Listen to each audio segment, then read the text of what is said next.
¿Alguna vez has leído una historia y has pensado, ¿esto no tiene ningún sentido? Lees sobre alguien bueno, alguien que parece tenerlo todo a su favor, y de repente su vida se desmorona de la forma más cruel e injusta. Y te preguntas, si Dios estaba con esa persona, ¿por qué permitió que todo eso sucediera? Esa es la pregunta que resuena en la mente de millones de personas cuando conocen la historia de José, el soñador.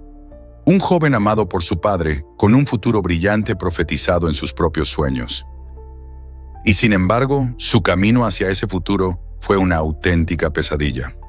Traicionado, vendido, calumniado, encarcelado, olvidado. ¿Por qué? ¿Por qué Dios permitió tanto sufrimiento en la vida de uno de sus elegidos? Hoy vamos a explorar esa pregunta. No para justificar el dolor, sino para intentar comprender el propósito divino que se esconde detrás de las pruebas más oscuras. Vamos a desglosar cómo cada lágrima, cada puerta cerrada y cada año de espera en la vida de José fue en realidad un escalón indispensable en la escalera que Dios estaba construyendo para él. Para entender el propósito, primero debemos recordar el punto de partida. José era el hijo favorito de Jacob. Tenía un don especial para soñar y una túnica de colores que gritaba su estatus privilegiado. Sus sueños, que anunciaban que un día su familia se inclinaría ante él, no le ayudaron a ganar amigos. Al contrario, sembraron en sus hermanos una envidia tan profunda que se convirtió en odio.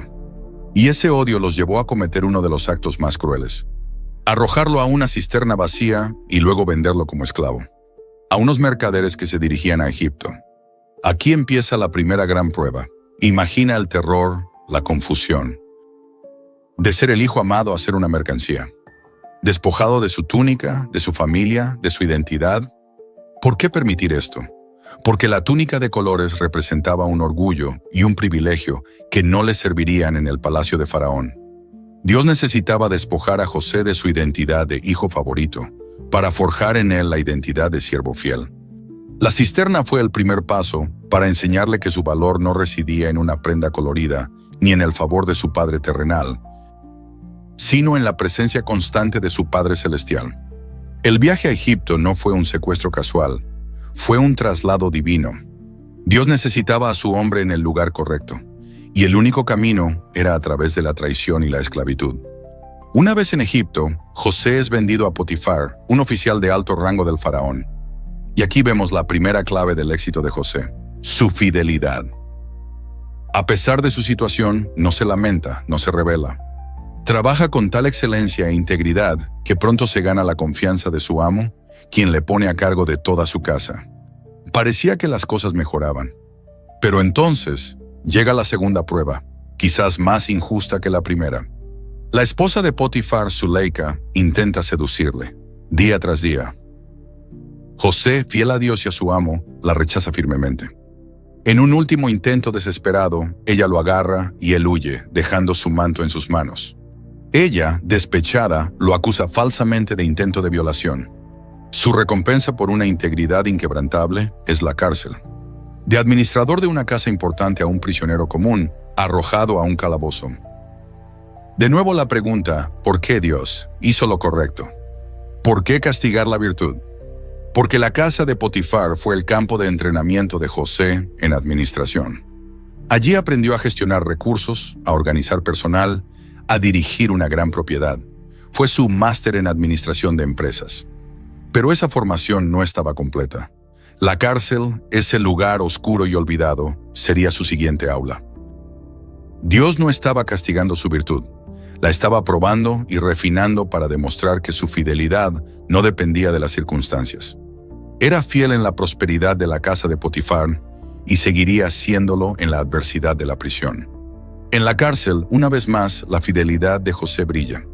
No se sume en la autocompasión, sirve, trabaja y se gana la confianza del carcelero, quien le pone a cargo de los demás prisioneros.